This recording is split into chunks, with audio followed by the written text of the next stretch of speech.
Stumbling block ngayon sa Senado kung alin ang lehitimo sa grupo ni na Senator Win Gatchalian at Alan Cayetano. Si Senator Erwin Tulfo ng Gatchalian Block nagbantang ipapahuli ang mga magdaraos ng anyay Peking hearing matapos ang Blue Ribbon Committee hearing ng Cayetano Block. May report si Sandra Aguinaldo. The Blue Ribbon Committee hearing is now called to order. Nang ituloy kahapon ng Blue Ribbon Committee ng grupo ni na Senador Alan Peter Cayetano ang pagdinig sa flood control projects, Walang staff. Wala yata yung mga staff namin sa Blue Ribbon Committee. walang Senate Secretariat. Si Cayetano ang nagpanumpa sa mga resource person na 18 dating tauhan umano ni dating Congressman Zaldico.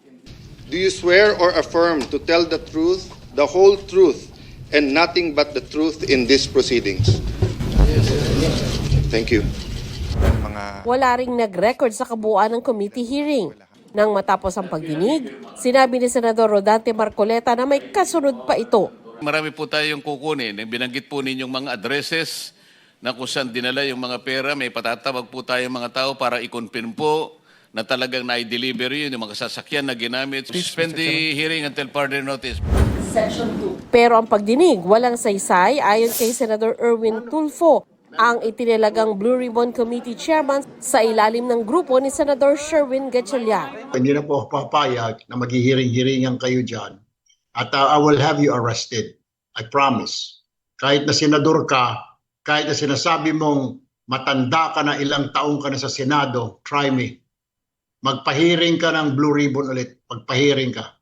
I don't care kung dati kang Senate President, dati kang Speaker of the House, I don't give up. Talagang papahuli kita. Kung hindi papahuli, kung ayaw ng usa, bibit-biting kita, kikwilyuhan kita, palalayasin kita dyan sa floor na yan. Because I am the legitimate Blue Ribbon Chairman. Para sa presidente ng Integrated Bar of the Philippines, ang kawalan ng Senate Secretary at stenographer, indikasyon ng irregularidad ng pagdinig. Kasi nga, wala ngang authority. Kumbaga, yung proceeding, it is as if it did not happen or it did not take place. Mahalaga pa naman ang records ng committee hearings dahil layo ng mga pagdinig na makatulong sa pagbabalangkas ng batas o in aid of legislation. Sa Lunes ang hearing ng Blue Ribbon Committee ni Tulfo. Imbitado rin dito ang mga dumalo sa pagdinig ng grupo ni Cayetano. We are inviting them, pag hindi po sila sumunod, papaliwanagin po namin sila and then mag-i-issue po kami ng cite them for contempt.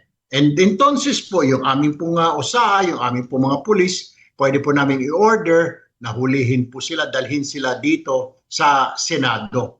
Hininga namin ang reaksyon si Attorney Levy Baligod, ang abogado ng 18 pero wala pa siyang tugon. Ang kawalang katiyakan kung aling grupo sa Senado ang masusunod, idinulog na ng isang guro sa Korte Suprema. Inaas ko lang po yung Supreme Court kung valid ba yung quorum or hindi. Kasi nagkakagulo eh. Pati yung mga tao sa social media, pati iba't ibang mga legal expert nagkakagulo sila. So at least nasa Supreme Court naman yung final say. Habang wala pang nakikitang solusyon sa girian sa liderato ng Senado, lumulutang ngayon ang pagkakaroon ng special session ng Kongreso para matapos ang ilang priority measures, pati na rin ang nabinbing trabaho ng Commission on Appointments.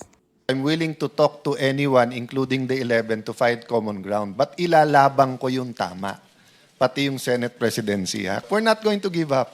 I plan to extend my hand to all the senators, no? Whether majority, minority, but of course in this case, the new minority. Sandra Aguinaldo, GMA News.